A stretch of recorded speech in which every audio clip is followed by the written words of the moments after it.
ತಮ್ಮನ್ನೆಲ್ಲರೂ ಉದ್ದೇಶಿಸಿ ಮಾತನಾಡ್ತಾರೆ. ಇವತ್ತು ವಿಶೇಷ ದಿನ. ಈ ನಾಡಿನಲ್ಲಿರ್ತಕ್ಕಂಥ ರೈತ ಈ ದೇಶದ ಬೆನ್ನೆಲುಬಾದ್ರೆ ಈ ನಾಡಿನ ಈ ದೇಶದ ನೇಕಾರರು ಕೂಡ ಈ ದೇಶದ ಮತ್ತೊಂದು ಬೆನ್ನೆಲುಬು ಇದ್ದ ಹಾಗೆ. ಇವತ್ತು ನಮ್ಮ ದೇಶದ ಹೆಮ್ಮೆಯ ಪ್ರಧಾನಮಂತ್ರಿ ನರೇಂದ್ರ ಮೋದಿಜಿಯವರ ಆಶಯದಿಂದ ಸಾಗ್ತಾ ಇದೆ.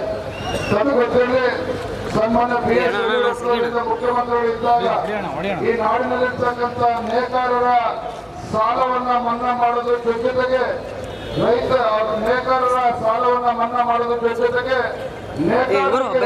ಇವತ್ತು ವಿಶೇಷ ವಾರ್ಷಿಕ ಕೆಲಸವನ್ನು ಮಾಡಿದ್ರು. ಇವತ್ತು ಯಡಿಯೂರಪ್ಪನವರಾಗಲಿ ಮಾನ್ಯ ಕುಮಾರಸ್ವಾಮಿ ಈ ನಾಡಿನಲ್ಲಿರ್ತಕ್ಕಂಥ ಆಗಿದೆ, ಅದೇ ರೀತಿ ಜಾತ್ಯತೀತ ಜನತಾದಳದಿಂದ ಆಗಿದೆ ಅನ್ನೋದನ್ನ ಈ ಸಂದರ್ಭದಲ್ಲಿ ನೆನಪಿಸಿಕೊಳ್ಳಕ್ಕೆ ಇಷ್ಟಪಡ್ತೇನೆ. ಈಗ ಈ ಸಭೆಯನ್ನು ಉದ್ದೇಶಿಸಿ ಕೇಂದ್ರದ ಸಚಿವರು, ಜಾತ್ಯತೀತ ಜನತಾದಳದ ಅಧ್ಯಕ್ಷರು, ಮಂಡ್ಯ ಜಿಲ್ಲೆಯ ಹೆಮ್ಮೆಯ ಸಂಸದರಾಗಿರ್ತಕ್ಕಂಥ ಮಾನ್ಯ ಎಚ್ ಡಿ ಕುಮಾರಸ್ವಾಮಿ ಅವರನ್ನು ಉದ್ದೇಶಿಸಿ ಮಾತನಾಡ್ತಾರೆ.